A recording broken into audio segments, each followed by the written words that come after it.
That silence that we just entered is not the kind of silence that we wish to develop. We wish to find a different degree of silence, a new depth, an expansion of our ability to rest in the infinite Word. We must do this by beginning our study of the thunder of silence with a realization that is quite unique, different than any book we have ever begun, different than anything we have ever said or thought at the beginning of a series. We're going to start with the knowledge that what we are doing on this earth now should be the first resurrection. That is our purpose here. We are here to reveal that which is invisible to the sense of man. We are here to find a way in which we may unite our will with the will of the Father, so that there is one will with substance, with essence, a will that can walk forward in the divine light, bringing into visibility that which surrounds us unknown to the mind of man. And so for the year 1970, we have a challenge facing us, which we propose to accept, and that challenge is this. In this year, we hope to join with those of you who are ready, capable, willing, committed to take dominion over form. That is the challenge we set for this year. And remembering the two thieves on the cross, one on each side of the Christ, we know that to take dominion over form involves taking dominion over mind, so that we must conquer the individual mind of man and that world mind which is the individual mind of man. If we learn to conquer mind, we conquer form.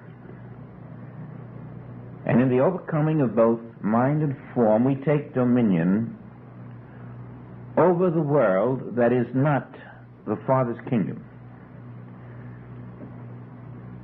This may seem to be an ambitious project, but it's really what we've all been trying to do. And now, in the first resurrection, we are building that body called the Christ body, the body which knows no second death, the body which at the time of the second death continues to live, continues to express all that is of God. No longer is this something we think of as in the far future.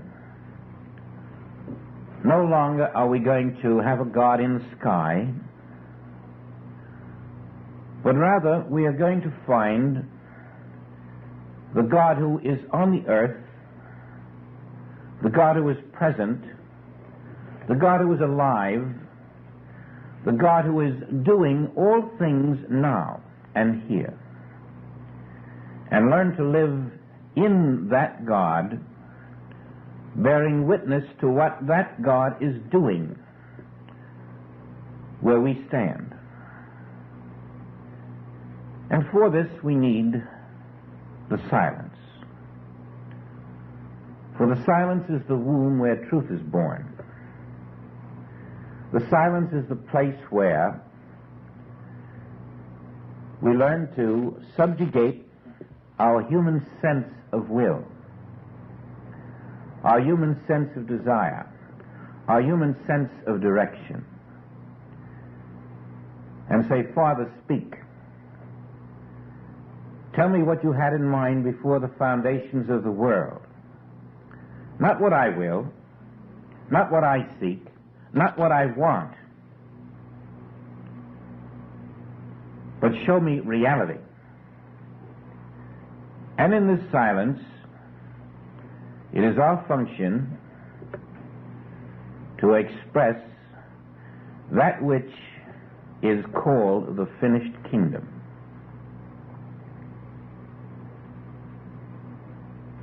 There is a place in your consciousness where your will walks away from God.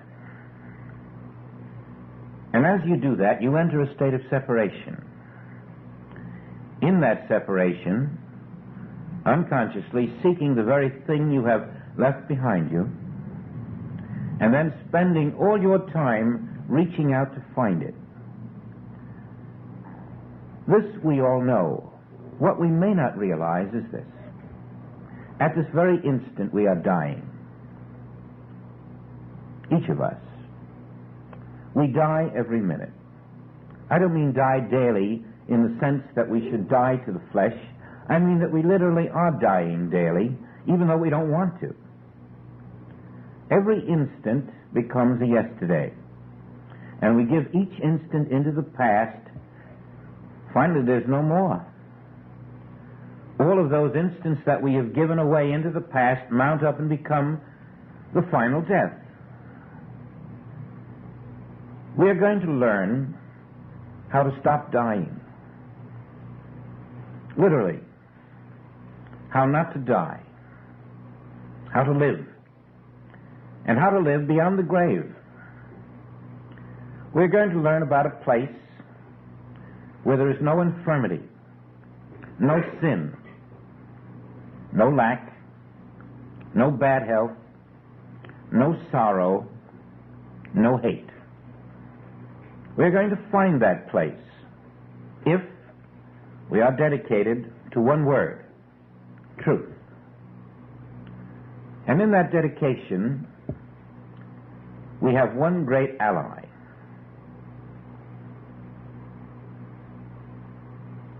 And that is our true self. The Spirit of God, which is our substance, is the only ally we have. And we find that the distinction between living and dying, the distinction between truth and the lie, between light and darkness, between law and grace, between reality and unreality, are all part of the fiber of this book, Thunder of Silence. It begins with what is called the two covenants. There was a woman named Sarah, and it was late in her life and she could not bear children.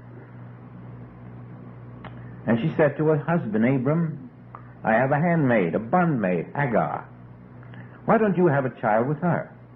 Then we'll have a child. A strange request, but he said, fine, let's do it. And so Hagar bore him a child. And before the child came, when she conceived, Hagar became rather uppity with her own mistress. And so she said to Sarah, I could bear your husband a child, but you couldn't. And Sarah was offended. And she turned to her husband and said, we've got to get rid of this woman.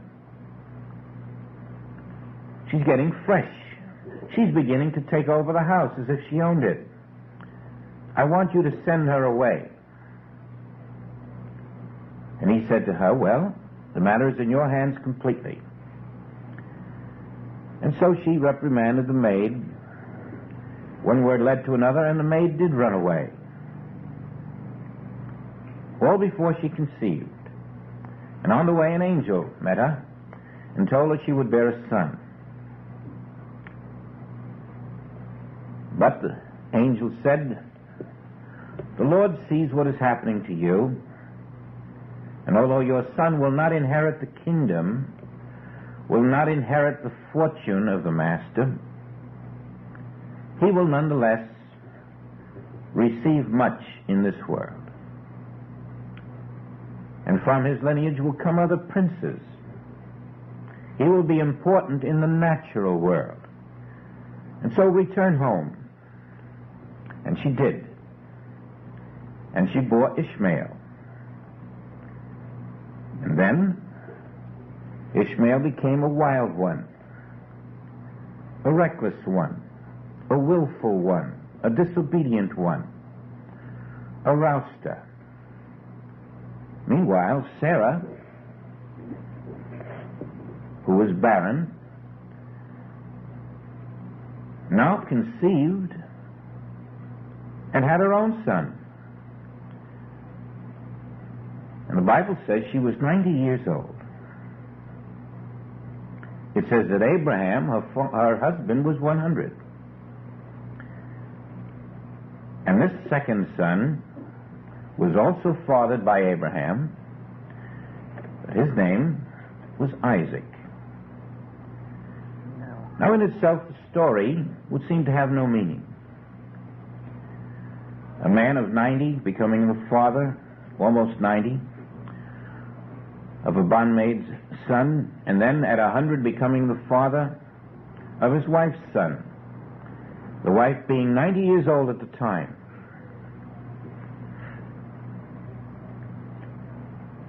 And perhaps we might even have passed that story and said, so what?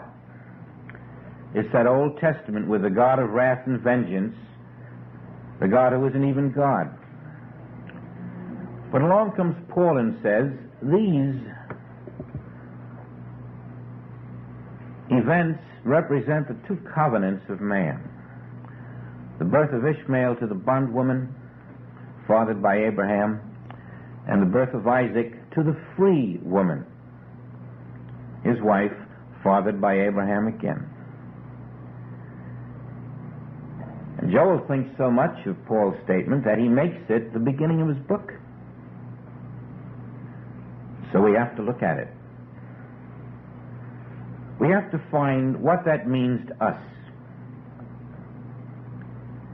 And we see a very interesting thing. As we look back through the Old Testament, we find similar events taking place with Cain and Abel, with Ham and Seth, and later with Isaac's children, Esau and Jacob. Always the first is unruly, and what is called a natural child. But the second, as in the case of Jacob and Isaac, has a new quality, a spiritual quality. And although this was not clear at the time it was written, it has become clear that these two always represent one. The first birth and the second birth. And we were being told by the prophets that after the first birth, the natural birth of the flesh, we have a choice for a second birth. Ishmael, the willful one, can become Isaac, the spiritual one. Cain can become Abel. Esau can become Jacob. Ham can become Seth. And along the line we find finally a Jesus who is both. And doesn't become two, but is two in one. First the man, and then the Christ. And this is the teaching there. Ishmael represents this world. Each of us, born of the flesh, in our own will, in the will of our parents, destined to move in a world of matter, striving to find ourselves to fulfill ourselves, believing the things we see, believing only what we can touch.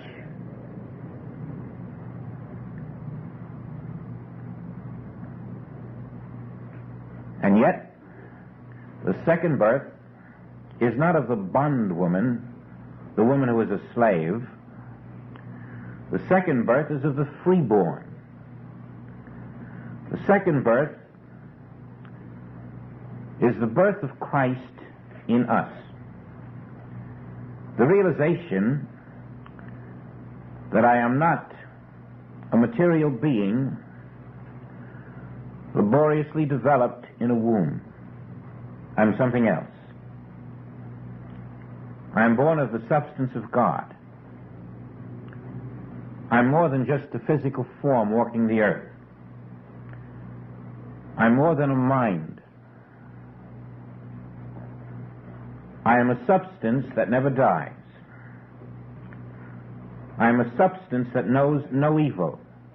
I am a substance that has power over every evil on the face of the earth. I am a substance that can never lack. I am the very substance of God. And this is the meaning of the birth of Isaac. Isaac, because he is freeborn, not born of the bondwoman, ultimately inherits the fortune of Abraham, which is the symbolism for the fact that being Christ-aware, he inherits the kingdom of God, or in other words, he lives and moves in reality. Ishmael does not. And yet a very interesting thing happens. Ishmael is given quite a bit of land, quite a bit of possessions,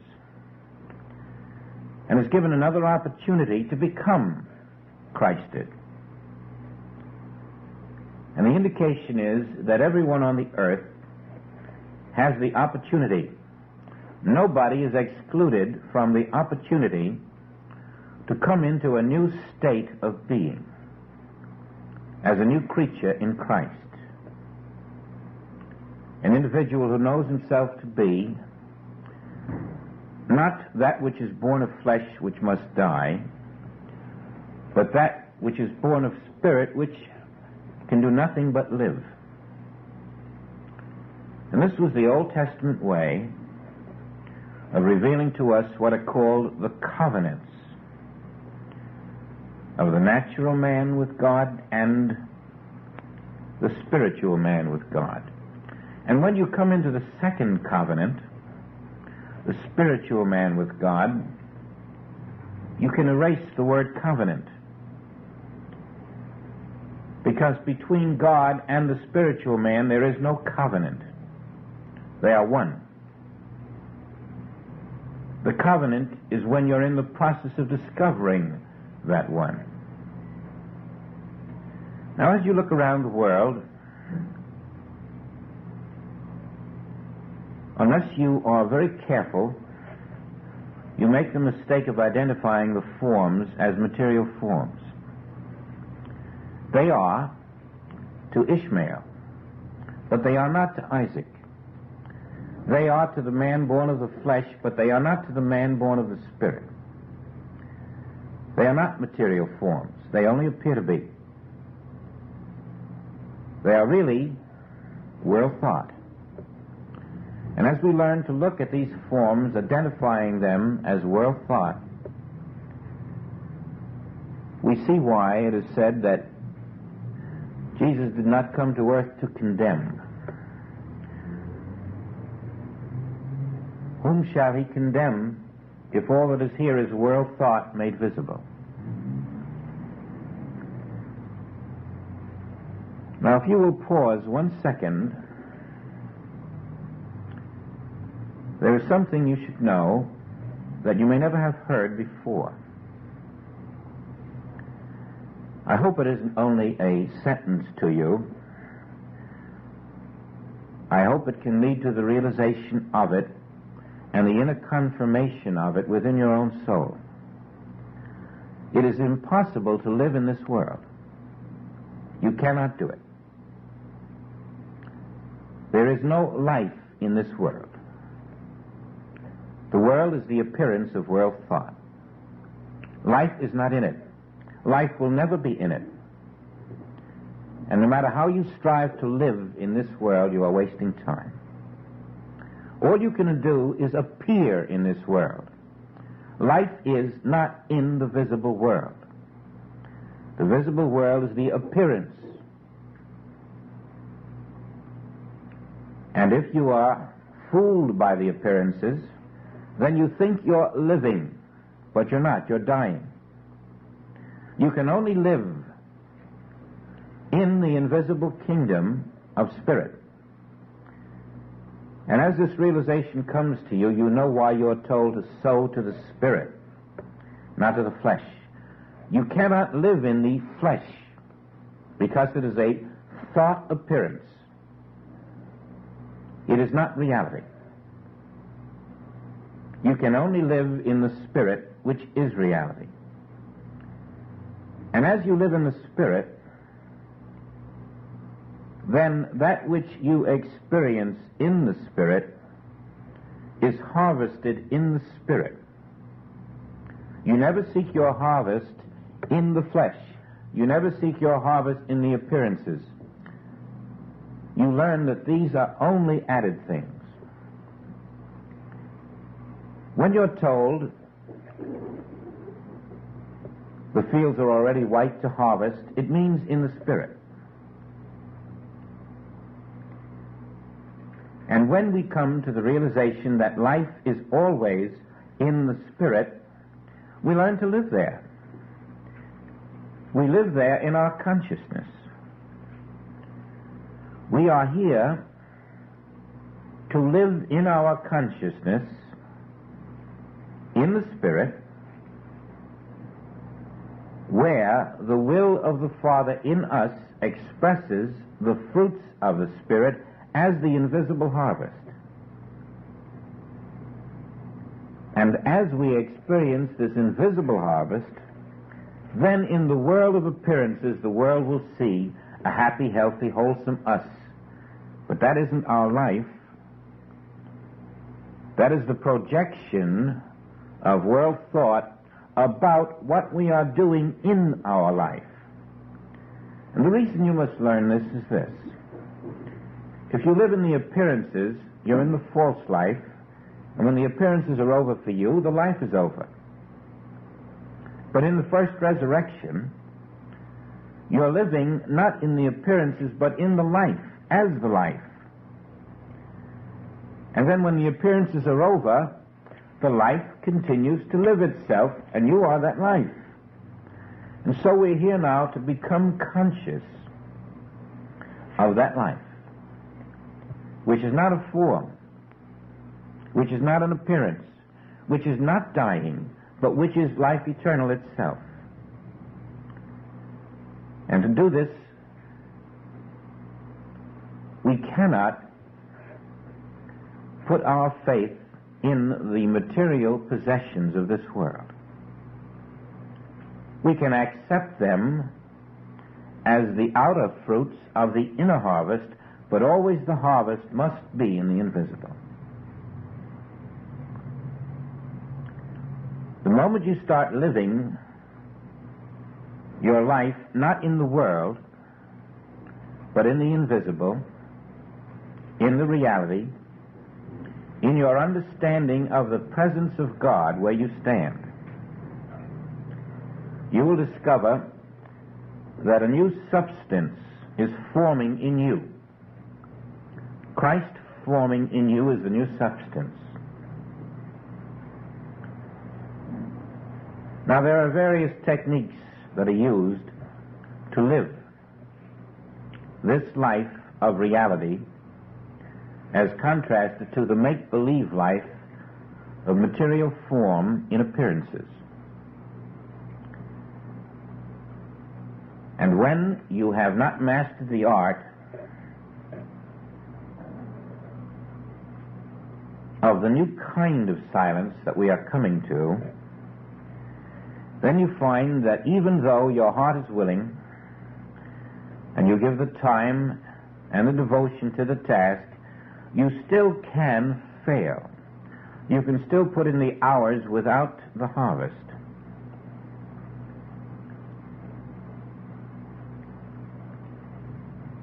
To stop dying, you must see that all dying is done in time. You will never hear a more important lesson than the lesson about living in eternity and dying in time. Because that is the absolute clue to the illusion of life and the reality of life. When you find possessions in time, that is exactly where you will lose them, in time. Now, Ishmael was born into time. When you're born in the flesh, you're born into time. And that's where you die, in time. When you're born in the Spirit, you're born in eternity. And you cannot die in eternity. It is impossible to die except in time. And when you have mastered not living in time, you cannot die. You really can stop dying.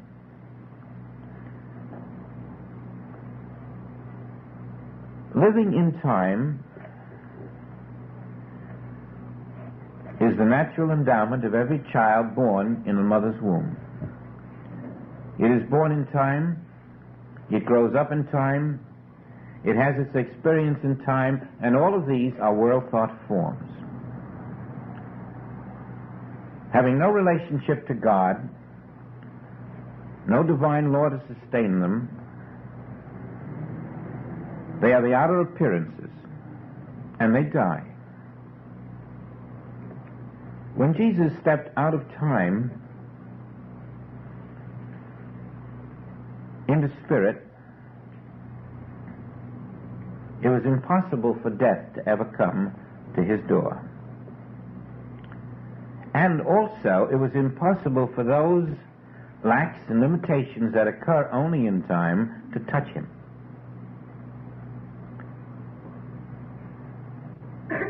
When you take advantage of your options, which say you have a choice, you can elect to be reborn out of time, then you're catching the idea that we who are born in time are here for a purpose, and it is to be reborn in eternity.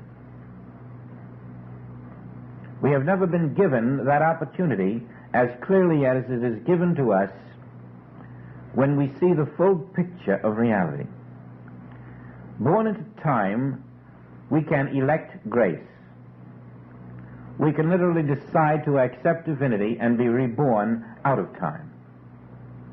And while we are living out of time, we also have the privilege of watching the fruits of what we're doing out of time move into appearances in time to show us what we are doing out of time. The world becomes our vast television set on which we can see exactly what we're doing in the invisible, while it appears in the visible as a perfect chart or gauge or index. And that's the reason there's a world in time. Not for you to live in it, but for you to use it as a chart to show you the progress you're making in the spiritual universe.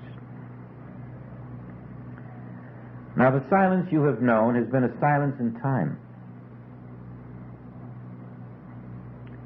And in many cases you have found it unfruitful because a silence in time is little better than a will in time or a concept in time. You have to find your silence out of time. And I'm quite sure you've never thought of it that way. The silence must be invested in the invisible spirit outside of the passing time.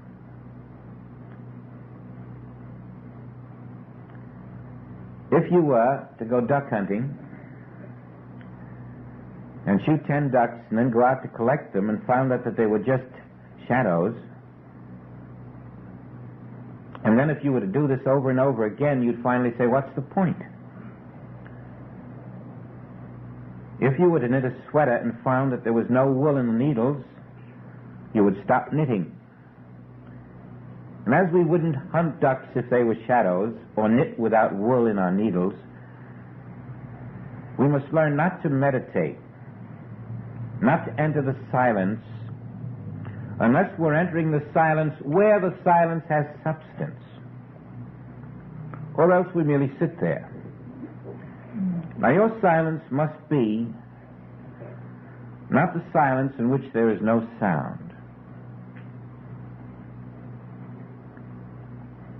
That's a superficial silence. Or maybe it's the beginner's silence.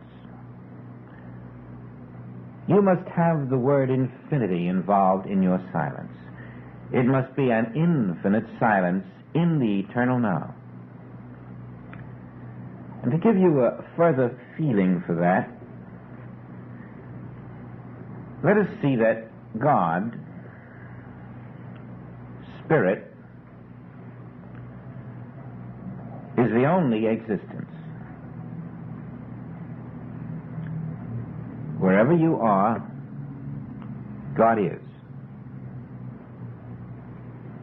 God is always where you are in full force, as the infinite invisible Spirit.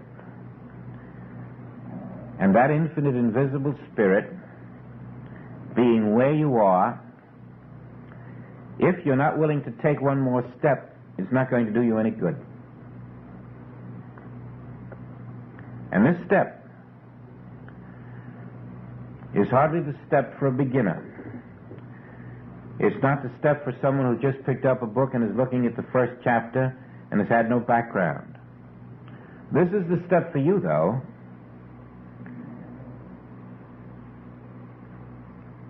In order to live, really live, you've got to die. You've got to die right there in that meditation. As long as there's a me sitting down there meditating, you're wasting time. God can never come into the consciousness of me. As long as you've got two there, you're wasting time.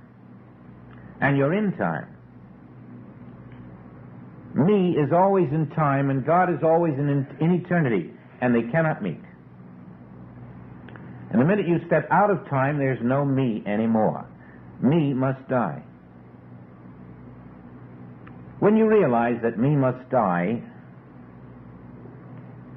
then your meditation is the realization that God is here now. Not to help me, not to bring me something, not to lead me somewhere. God is here now, and only God.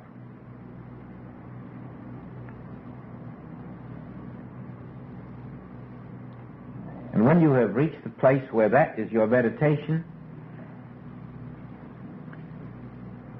you are laying down your false concept about a you that was born into time, grew up in time, lived in time, and would die in time unless you step out of that false me before it dies.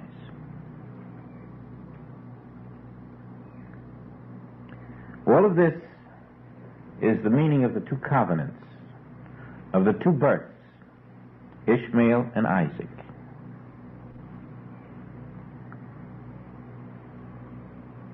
To step out of me steps out of time. Now, God being all, God being here, God being where you are, and God being the only one there, you can relax in the knowledge that God is being a perfect God. That God is doing everything that should be done. Nothing can be improved or changed or rearranged. There's nothing you need think about, nothing you need plan about, because God's universe is already completed. And as long as there's a you thinking, planning, hoping, waiting, trying to find something, there's a separation from reality. God is the reality, and God is all. And if there is a you too, then you're separated from God. Because God is not you. God is spirit. And the you that is flesh is not that God. But the you that is spirit is that God. And that spirit, that you, which is called I, that spirit, that life, that infinity, does not dwell in passing time. As long as your consciousness is still in passing time, you are sowing to the flesh. And you will reap the ultimate destruction of that flesh. And when you have renounced the first birth in the flesh, and have accepted the spiritual reality of your being, then no longer can you say, my shoulder hurts. No longer can you say, I'm aging, or I have fear. Because spirit doesn't have a hurt shoulder, isn't aging, and doesn't have fear. You must learn then that spirit does not even have a face or a heart or a pair of lungs. Spirit does not have skin or eyes or ears.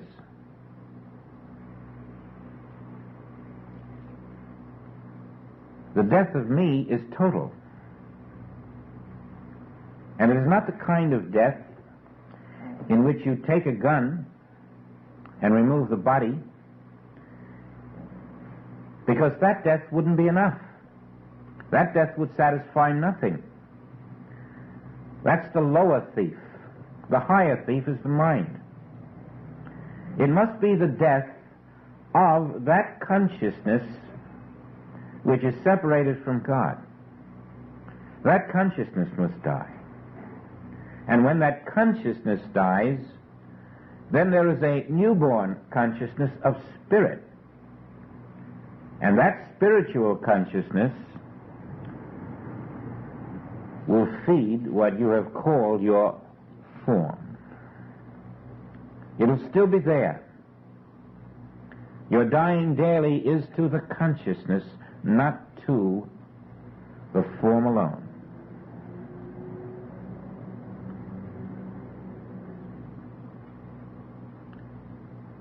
To deny your consciousness as a one born of the flesh is to invite oneness with God. I, flesh, can never be one with the Father Spirit. And if I persist in that paradox of trying to be, I will always fail. Now, if you have not had the luxury of that oneness with God, which is born of the absence of a me, then you have not entered into the first resurrection. You have not entered into the kingdom of God on earth. And your judgment will be that judgment which says, inasmuch as you and the Father are not one, inasmuch as you have not accepted spiritual identity as your only self, then you cannot inherit the kingdom of God. And we will have to give you another opportunity in your return into the flesh.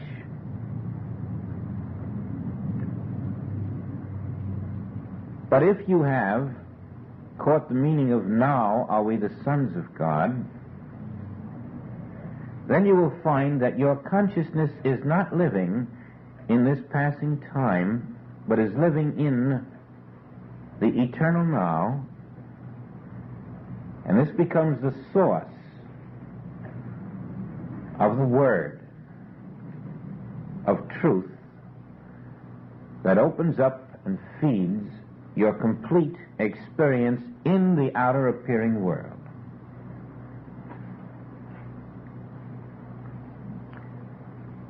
Your change of consciousness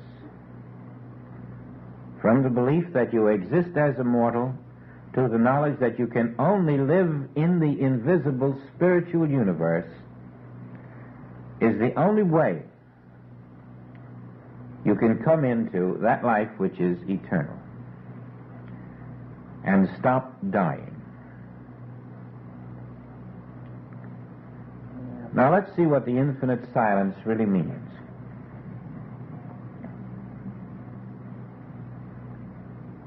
We have this split second in which God is being God.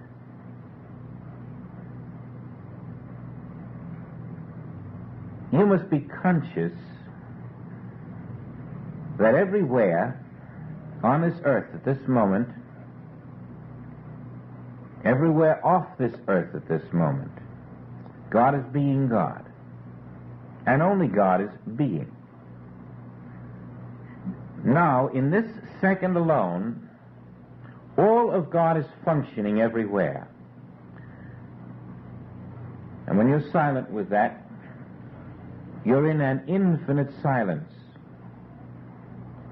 knowing that God is functioning throughout infinity at this moment. And nothing else is functioning, only God. This which you come to realize in this split second will someday be your permanent consciousness. You will move through all appearances with the knowledge that now God is functioning infinitely everywhere and nothing else is functioning. It will be your realization that only God is here. Only God is there. Only God is everywhere. And this is a fundamental, unchanging truth. Only God is everywhere. And the instant you deny this, by thought, deed, or act, you have stepped into time. You have stepped into separation. You have stepped out of now. But if you can hold this consciousness by the silence, by the repetition of the silence, by the revelations that come in the silence, by the integrity of your dedication, by the hours and hours and hours of practice to the truth of it, you will find that the knowledge that only God is present everywhere becomes your living consciousness and is your eternal now. That consciousness is immune to death. That consciousness is immune to the ills of this world. That consciousness is the first resurrection attained. Only God is functioning everywhere.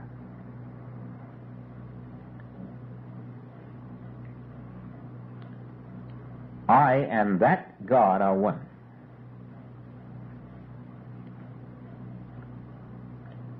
Now, as the world comes at you with its temptations, it is going to challenge that. And almost instantly, the moment you have resolved to stand still in the realization that now, everywhere, only God is, you will find the challenges will come to you from every direction, small ones and big ones. But if it's the truth, are the challenges real? Need they be defended against?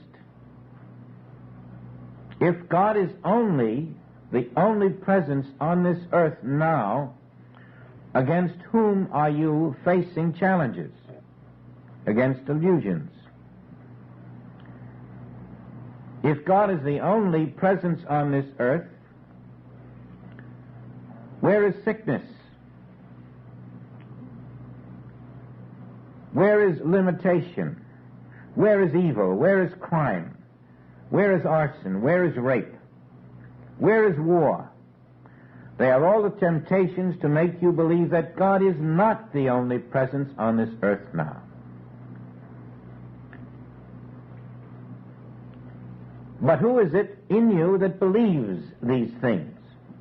The me. The me that must die.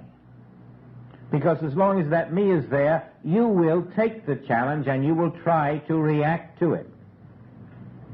Only the me of you, the Ishmael, is looking out and saying there's a war there, and there's racism there, and there's hatred there, and there's poverty and starvation there. But they're not there. They're only there in relation to the me, which is living in time. And God is not living in time. Reality is not living in time. As long as this me remains alive, it is living its sense of false existence, and it is denying the allness of God. There cannot be a me, for the me is the very denial itself of the allness of God. As long as there is God and me, then God is not all. This is the most difficult part of all the work, whether you're in the first chapter of a book or the 15th, whether you're in the 19th reincarnation or the 302nd. Me wants to be here, and yet me wants the fruits of the Spirit. And this is the eternal paradox of the flesh and the spirit. Now, the purpose of thunder of silence, the purpose of the complete infinite way, is to bring us to that place where we step out of me into I. Out of a false sense of self, living in time, changing time, passing time, into the realization that there never could be such a self if God is all. There cannot be such a self, nor can there be passing time. The overcoming of the illusion of self and time lifts us into the realization that I am that Spirit, that Christ, which is timeless, spaceless. And I'm lifted up to where I can see events not happening in time, but happening simultaneously everywhere. You see the circle of eternity instead of the linear time.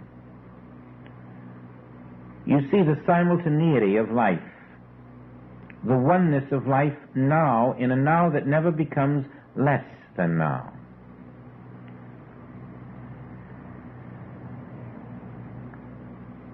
This is the year in which these things we shall attempt to attain in our realization.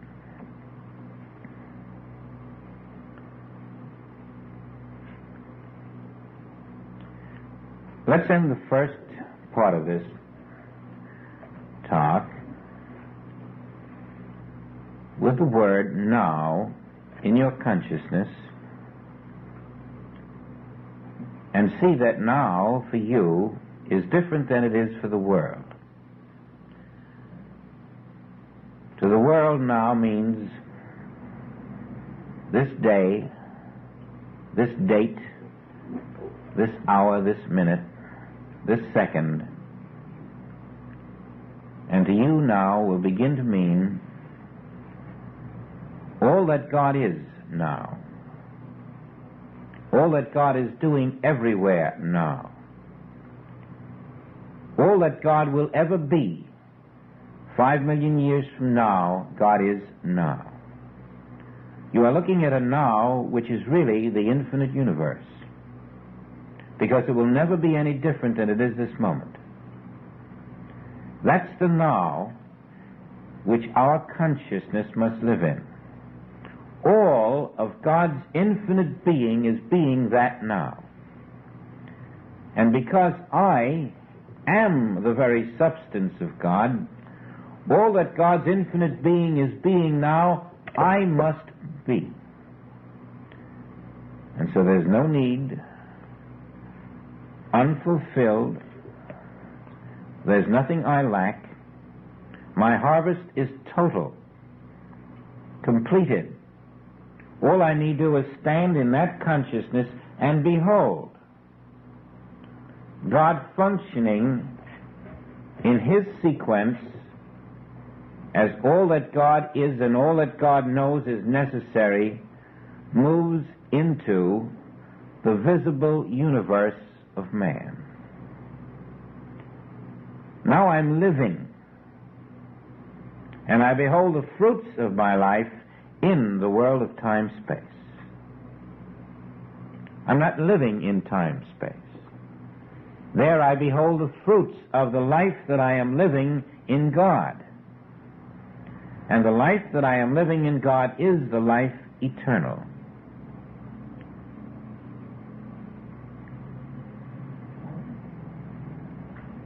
And that's the meaning of the word now. When you step out of it, you have died. When you are in it, you are in the Christ life.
In the second half, we'll take some very practical examples to show how subtly we move out of the eternal now into time and lose our birthright. And knowing how easily it can be done, we will be more vigilant, watching, and perhaps learn how to stay in that now, even as we go about our daily affairs. That will be what we will do in the second half of the first chapter, the two covenants. Now let's go back to Paul's statement about the two covenants and see if it has a clearer meaning to us. It is written that Abraham had two sons, one by a bondmaid, the other by a free woman. But he who was of the bondwoman was born after the flesh. He of the free woman was by promise, which things are an allegory.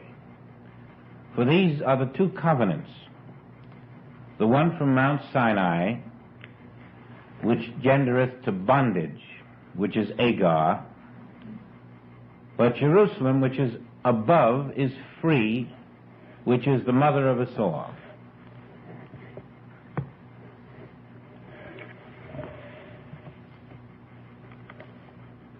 The first covenant is the law, and the second covenant is the mystery of grace.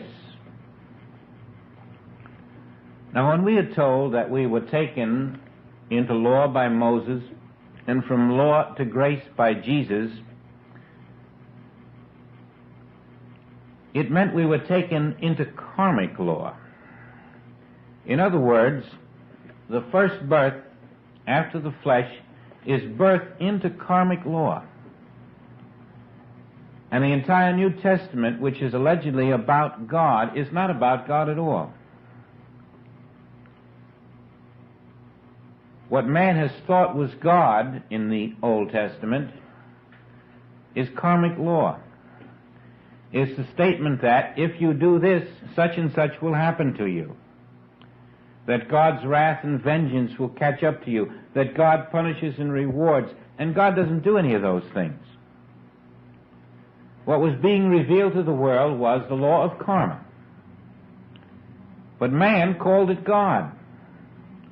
Man thought God was doing these things. God was sending the tidal wave to swallow the city. And that's why there was then the second covenant, which means the new dispensation, the New Testament. The second covenant was to reveal that man was being prepared through the knowledge of karmic law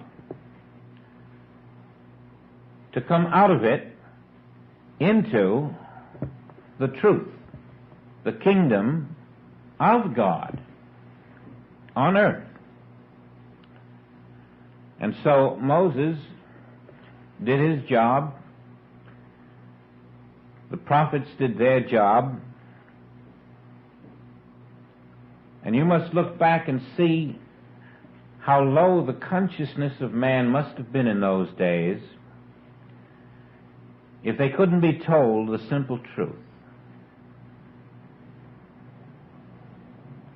3,000, 4,000 years ago. And how fantastic it is that the churches are still trying to live by those words of 3,000, 4,000 years ago, but they wouldn't think of driving a Model T Ford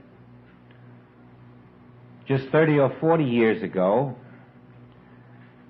But they will go back 3,000 years and try to make people live according to those words which were revealing the nature of man's bondage to a law he didn't understand, which he called, in the Bible even, it's called the Lord God. And that Lord God is nothing more than karmic law. And here comes Jesus 2,000 years ago, breaking it, showing how to break it. And the churches are still teaching karmic law and saying that's God, completely unaware of what they're doing. They're not only living in a past, they're living in antiquity. And the world out here is living under that karmic law because it doesn't know it's living under it. It still thinks it's praying to God. But there is no such God to pray to. It's simply living in a sense of time. And in time, everything is an imitation of reality. So it's praying to the imitation to improve itself. Now we've come out of that tunnel, and we know that on this earth today, if we were to look only with our eyes and feel with our fingers,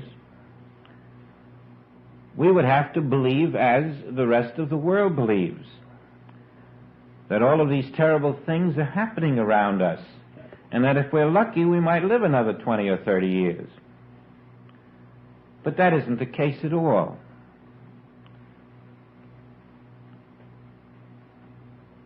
When we know that only God is here, we have a totally new universe shaping up all around us. And when we are able not to deny that only God is here, then the qualities of perfection inevitably function in our experience. I'm going to read to you just a few of these qualities of God. Remembering that only God is here, that means only the qualities of God are here. That means no matter what you see or touch or feel or hear from anyone in the world, only the qualities of God are here. And if you are fooled by what you see, then you are still in that childish state of consciousness which thinks seeing is believing, hearing is believing, touching is believing. You're in the first birth.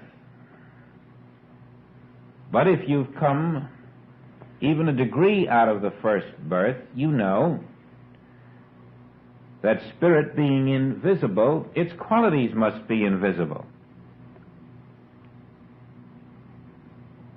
And if spirit is all, then only the invisible qualities of God, of spirit, are here. And that becomes your yardstick. That becomes the place where you stand. You stand still in the truth that only the qualities of God are here, only perfection is here. Everywhere. And that's where you stand. You stand there so firmly, and you begin to see there's a plan to this whole thing. And the plan is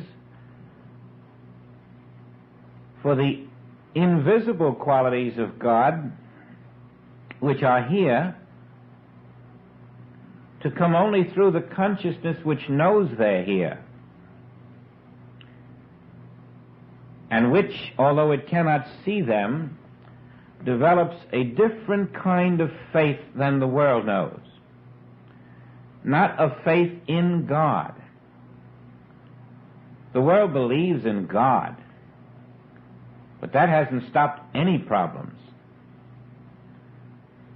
You can believe in that which is not God, although you think it's God, and nothing happens that is good. But we don't need only a new man, we need a new God. We need a knowledge of the real God. That God which is the only life. And that means there's no other life. There is no dog, there is no cat, there is no antelope, there is no bear. There's only God. There is no human, there's only God. There is no tree, there is no flower, there's only God. There's no material world, there's only God. And then you see that all that we have called the world represents a world concept about all that God is. And to the degree that this concept is, to that degree we see what is projected as this world. But as our knowledge of God changes, as we know God is perfection in all things, when we witness the imperfections, we're not taken in. Because they cannot be real. If God is all there is and God is perfection, therefore the imperfection is the false concept about the perfection that is not visible to human sense. And I, a true witness, stand in the knowledge that the invisible perfection will come forth if I remain a true witness. And I witness it by faith. Not the faith that says, oh, I believe in God. No, a deeper faith. A faith which is a conviction that all that exists is perfection. There's nothing else in the universe. God is perfection and God is all, therefore perfection is all. And no matter what my eye may see, perfection is there. And so we have just a few words to remember. God is everywhere. Only God is everywhere. Only God is everywhere now. And when this is all you believe, only God is everywhere now, it makes no difference if you see imperfection or inharmony. Because your yardstick is only God is everywhere now. And what is this inharmony? What is this imperfection? It's the hypnotism of the senses.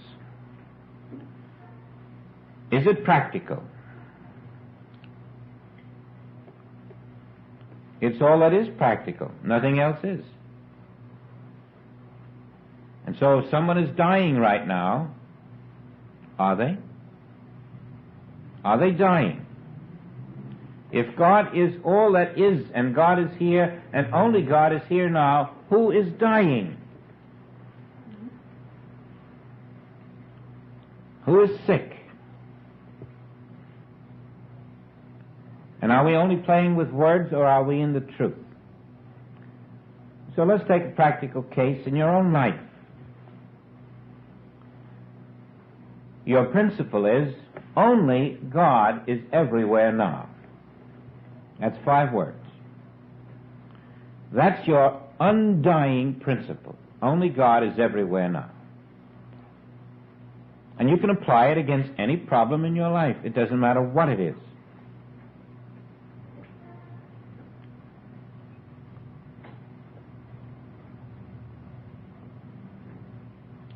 If you will stand in it, you will discover that you're not there, the problem isn't there, the lack isn't there, the limitation isn't there, only God is there. And God is not the problem, the lack, or the limitation. The only problem there is that when you do that, you wonder where you are. And you'll find you're not going to disappear. You won't weigh any less. You won't look any different. You'll be standing there as a form, just the same way you're there now.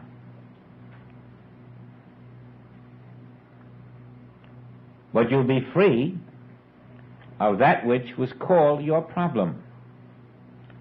Because once you know that only God is there now, God will appear as your appearance, free of the problem.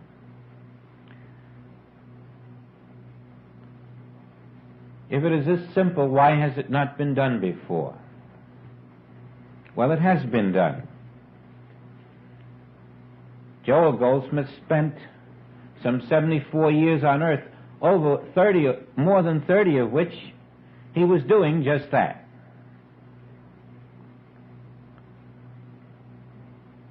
Some of the top Christian scientists were doing that. Some of the top unity people were doing that. Some of the top New Thought people were doing that. But not enough. Just those few who were illumined. Some of the Far Eastern were doing that, but not enough. At the top of every religion, anonymous to the world, there's always someone who knows. But he doesn't find anybody he can communicate it to. The world doesn't want pure truth, it wants the lie. It wants the comforts that momentarily go with the lie, and it gets them, and it loses them. But we have a hardcore group of people who are not fooled by the transient comforts, who don't want to go duck hunting for ducks that aren't there, who don't want to knit without wool, who don't want what looks to be a form without a fabric to hold it together, and who won't settle for a temporary lifespan when the promise is to know God aright is life eternal. And it's only those who have made up their minds to the fact that without truth life is nothing. It is only those who are ready to look at the hard truth.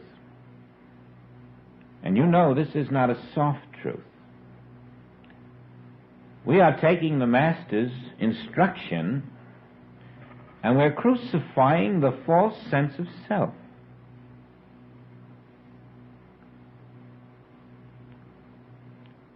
The Ishmael days are over. A day that is not a Christ day is not reality. I've had an opportunity within the last 6 years to see the difference between standing on the knowledge that God is all and wavering, believing that there's something beside God, and I've done both. And I've seen that as you are in the wavering state where you're not quite sure, the only thing you can experience is that wavering consciousness made visible. On the other hand, I've seen where the knowledge that only God is, and that God is perfection, God is kindness, God is goodness, God is judgment, God is justice, God is all that you would expect a perfect God to be. That knowledge, practiced in the face of any appearance, does dissolve even the appearance of death.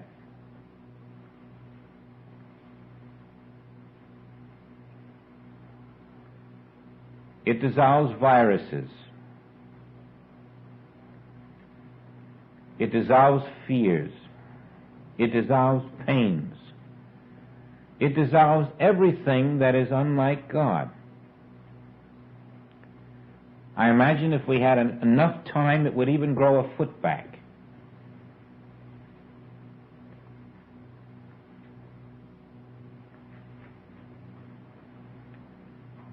And it's only when you have practiced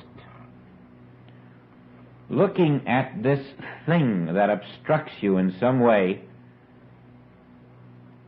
and come into what Joel calls no mental reaction, that you begin to feel and know and experience the power of your true being. You see, you are the Spirit. And the belief that you're not makes you look at a problem as a reality. But if you were to stand in the knowledge that I am the Spirit, you could not possibly react to that problem. And so when you react to the problem, you are saying, I am not Spirit, and that's the error. That is the error. The reaction to the problem is your admission that you are not the Spirit. And there you have just denied the allness of God. In the moment that you have accepted the problem thus saying you're not spirit, and thus denying the allness of spirit, you have lost the power of spirit. It's that fraction of a second in which unthinkingly we are in a state of mental reaction. And it's the practice of no mental reaction, because I am the Spirit, which enables you to look at the dying friend and know that God is all there is and God is life.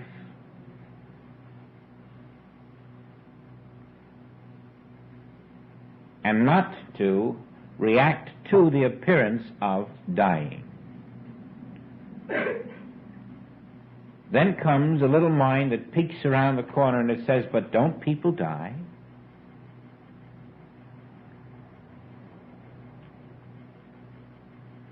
Yes, people die. But spirit doesn't. And only spirit exists. So what shall we do? Remain people, or shall we accept spiritual identity? If spirit does not die.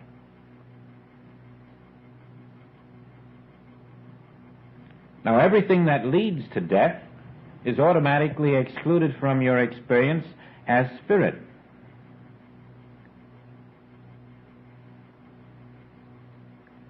Now catch the infinity of your spiritual self. It isn't just located where your form is.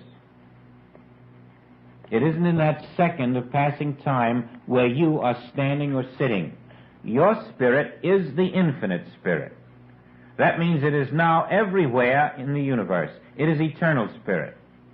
It is infinite spirit. And that's all there is. There's nothing else in the universe but your spirit. I am that spirit. And if you're tempted to accept something else in the universe, you're denying you are that spirit. Your denial of that spirit brings you back into the law of karma.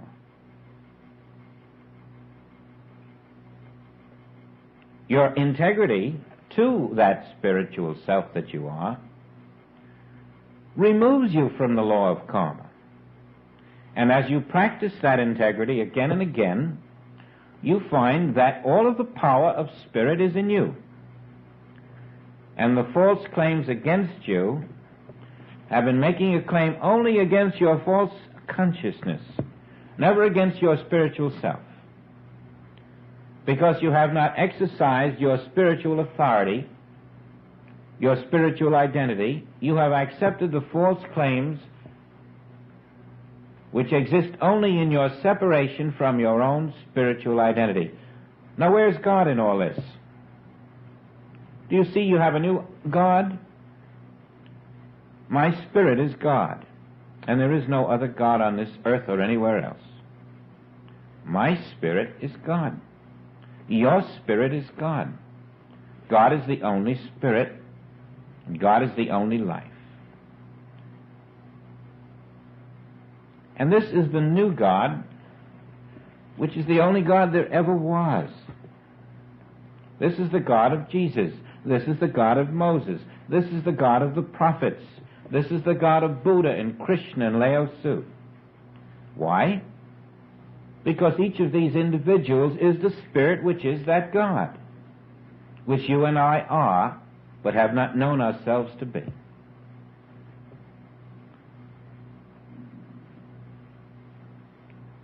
And then, with your human mind, you will crucify that God. You will do it every day, 100 times.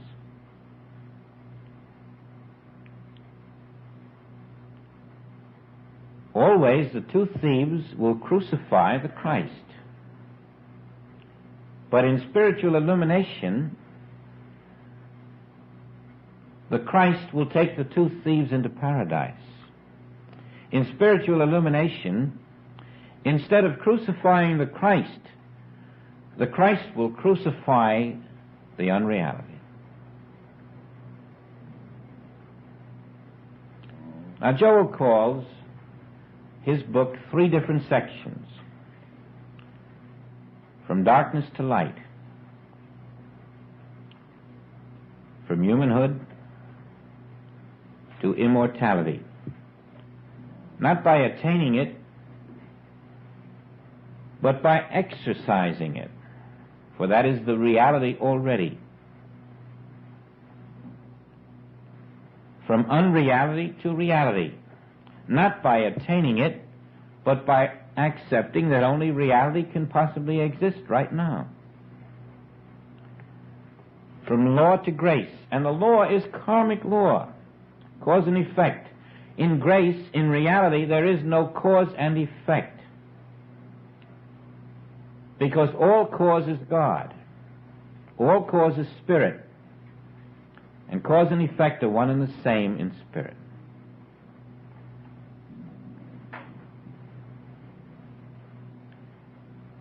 Now, it takes the experience of working as a practitioner to do certain things in this work that can't be done any other way. And only as a practitioner do you find out that you can stand on the alders of God through practice and face the worst things this world can offer without the need to defend against them. If these cases did not come up time after time after time, there would have been no way to test this knowledge. But they do come up. A woman will tell you that her mother is dying. She's lost all her blood. She can't possibly last. And all she's telling you is that God isn't there. That's all she's telling you, but she doesn't know she's telling you that. Another mother can tell you her son was run over.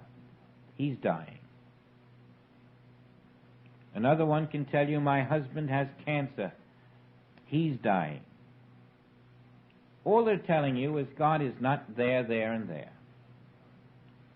In their anguish, they know what they see. And what they see is all they can know. And if you haven't had the practice, you know only what they tell you. He's dying. And if he's dying, you may as well give up, because there's nothing you can do about it if he's dying. And if he's dying, there certainly isn't a God who is all, is he? Because God isn't dying. And if this one's dying, there's God and a dying one here. There's God and 5 million who are in hospitals. There's God and 5 million who will get hit on the highways. There's God and 5 million who are starving all over the world. All these people are saying, without realizing it, is that God is not everywhere, and God is not the only. And you are to turn and reverse the tide of human thought. All of world thought must hit you, and you must not budge. No one can die because God is all. No one can be sick because God is all. No one can have an amputation because God is all. And the faith that enables you to do that is not a faith of reason or logic, but that beautiful, strange, and wonderful conviction that comes into your heart in some way to make you know that your demonstration is to be true to the invisible infinite that we call God. And as you are true to that infinite invisible, the fruits of the Spirit to which you have sowed shine forth where you are, in your life, in your experience, in all your activities, only as signs, evidence that what you have done is the truth.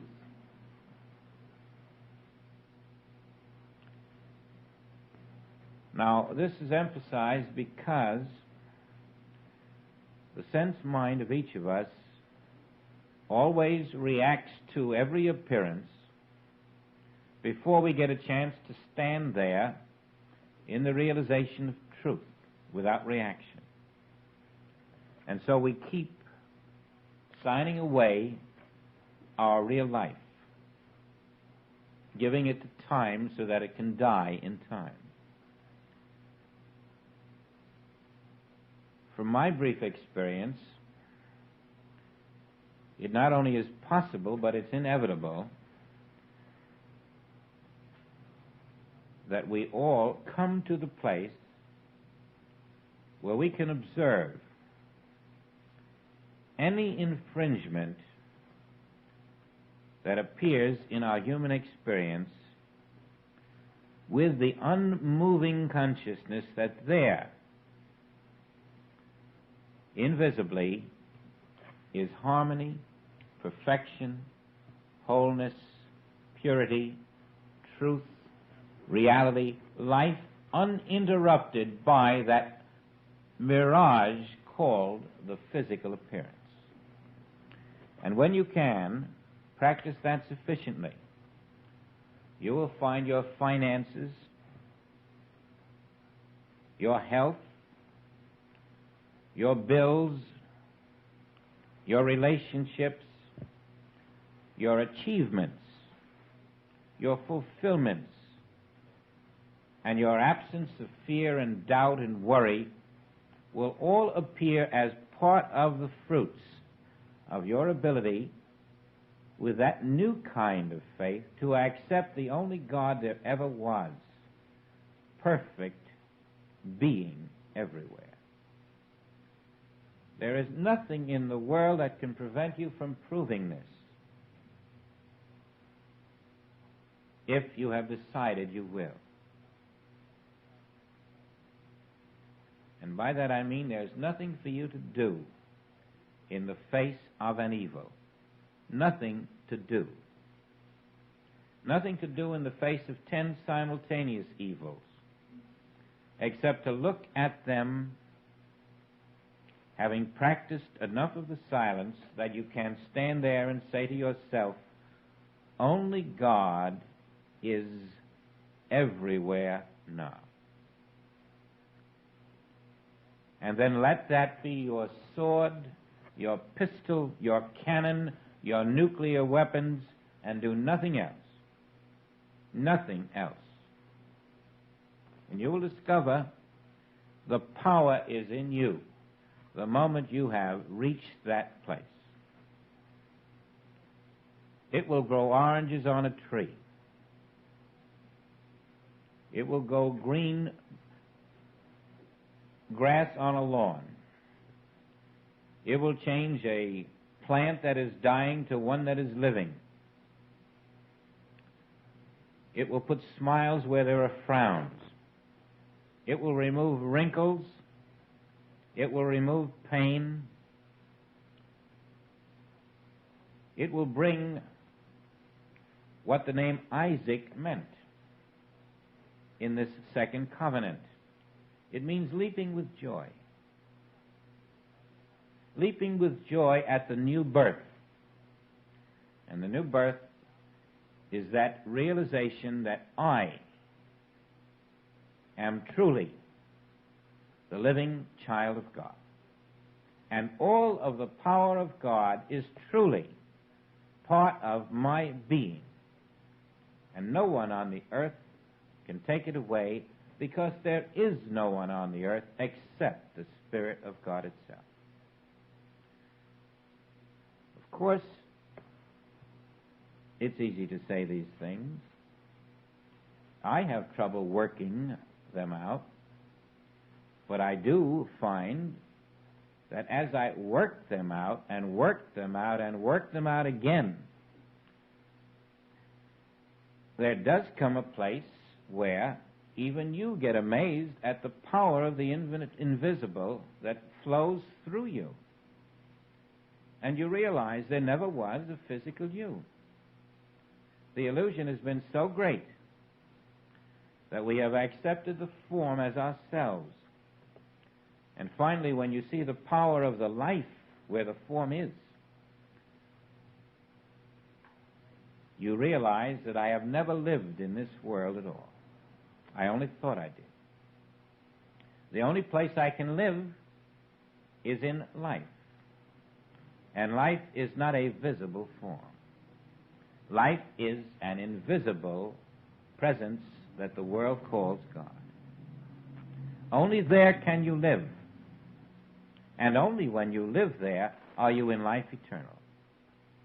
That is done in your consciousness, which is purified of the belief that you are something else, until it becomes the God consciousness, the one consciousness, the conscious awareness that the Father, Spirit, and I, Spirit, are one Spirit, and beside us, nothing else exists in this universe. Now that's the absolute message of the Christ.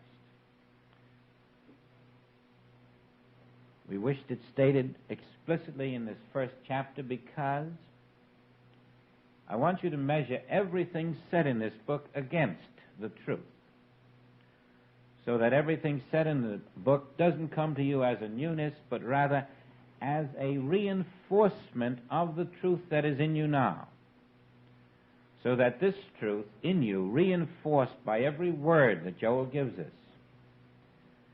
reaches you in such a way that you feel the power of your being, the strength of life, and feel the emptiness of the shells that we have accepted as life. This can and will be done because it is the will of the Spirit that we be perfect as the Spirit which is called Father. So this is our challenge for the year.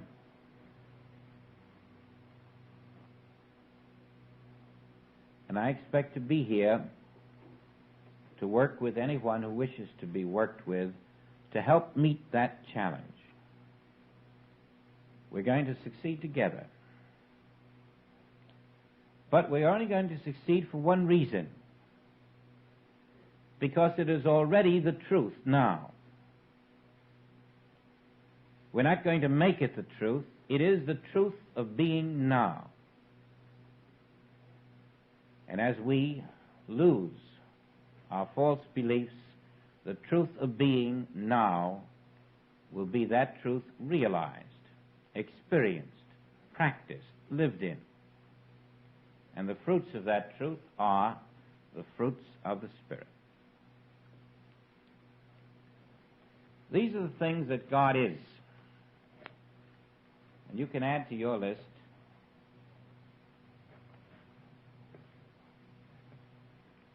God being everywhere now. These qualities are everywhere now. And no other qualities opposite to these qualities. Divine mind is everywhere, and there is no other mind anywhere. And that divine mind is only thinking perfect thoughts. You can accept that only perfect thoughts of divine mind are everywhere. And so when you see an imperfect thought, you know it isn't a real thought. Only divine power, divine intelligence, divine harmony, divine beauty, justice, judgment, law, truth, cause, fairness, kindness, purity, wisdom, love, goodness, perfection, divine will, divine reality. Do you begin to see that only this is what exists now, and we need not accept what isn't? Divine wholeness, health, abundance, fulfillment, cooperation, gentleness, purpose, trust, faith, indestructibility, indivisibility. You can go on and on. Immortality, liberty, righteousness, peace, substance, continuity, energy, forgiveness, brotherhood, goodwill. These exist because only God exists. Why accept the opposite? Put it to the test. When faced with anything opposite to these, you're looking at a shadow. Get out of the false consciousness. That's what the shadow is telling you. You're in a false consciousness. The evil isn't there, but the evil is telling you that you're in a false consciousness because you're experiencing the evil.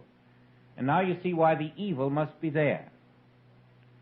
To awaken you to the fact that you're in a false consciousness, otherwise you wouldn't see and experience evil. And so now you use it as a chart. Evil appears, you say, I'm in a false consciousness. Only God is here. Only God is there. Until the evil goes. Until you see it wasn't evil. It only appeared that way to the false consciousness. Ishmael becomes Isaac. And finally both become Christ.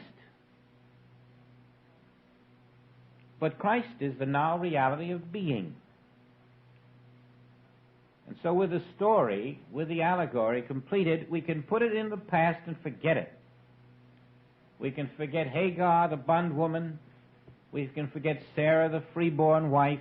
We can forget the two boys. We take the principle that only the Spirit of God is, and we have elected grace. By our own free choice, we have come into the realization that grace, perfect automation, is already the only living self on this universe. And we're not going to adulterate that truth by a false consciousness. Now we'll have plenty of opportunities to apply our belief, plenty of opportunities to affirm, authenticate, crystallize the new self. And the more opportunities you have, the better. Because just knowing this is of no value whatsoever. You must be prepared to let this knowing become a living. And you'll find you're given all the opportunity to apply this knowing. This world will give you that opportunity. And you must expect this world to give you that opportunity.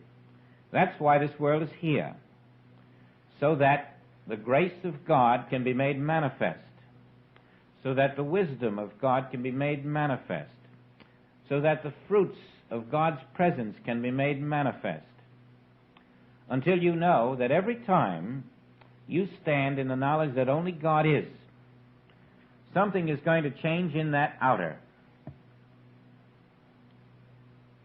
to show forth not the image of world thought, but a different form, an image of the divine. And you are bringing out of the invisible into the visible the divine image. Everywhere the divine image of justice can appear for you. The divine image of purity can appear for you. The divine image of abundance can appear for you. The divine image of all that God is can appear for you if you refuse the false world image. And so to the Christ of your own being in the silence, knowing nothing else is. And you'll feel that rainbow. You'll feel it. It will manifest. And it says, I am now come here. And I will show forth for you the divine image of that which you have accepted in your consciousness. Your consciousness of truth must externalize as the divine image of truth made manifest. That pure consciousness must always be the ultimate power. And so it's practice for all of us.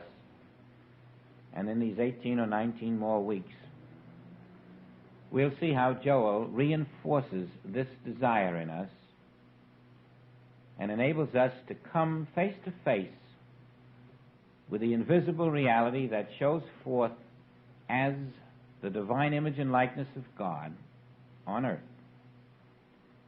We are bringing that forth into the visible world through our purity of consciousness. And we each need the support of the other while we move along, testing, experimenting, refusing to let world thought bury us in time that dies. Next week we're going to discuss karmic law more thoroughly. We've touched on it, and that's the chapter for next week. If any of you find that you have a problem that you have been unable to solve, remember that it is already solved by the Christ. And if you will touch the Christ of your own being through acceptance of it, you will discover the problem is not as weighty as it had appeared to be. If I can be of use, let me know. Well, a Happy New Year to all of you, a Christ New Year. Thank you very much.